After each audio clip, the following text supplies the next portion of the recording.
So, what's up kaching? It's your boy kay Joms. Hostile mode muna tayo bago tayo maglaro ng basketball. Sheesh!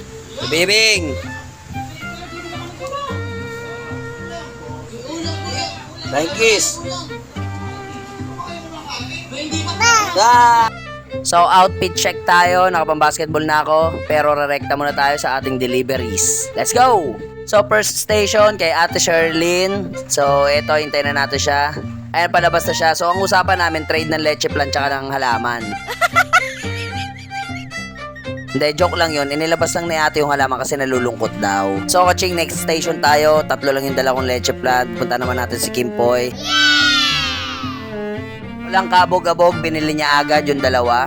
Sabay abot ng bayad, give the change daw. Kala ko naman, keep the change. So yun nga kaching, kumita na ako ng kahit paano, may pang-uwi na, pambigas na. Pwede na ako mag-basketball nito. Let's go! Ayan na, pakit ako ng court, sana may player. Kung wala naman, shooting lang or jogging lang. Let's go! Nasasabing kanina pa kayo dito, nasa baba kayo. Kompleto na ngayon may dayo. Ngayon, lalaro kayo?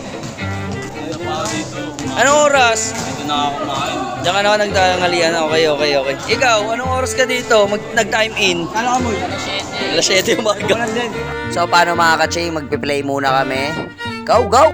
So yun naka-defense, kumita ako ng 30 pesos ngayon. 30 lang? Thank you.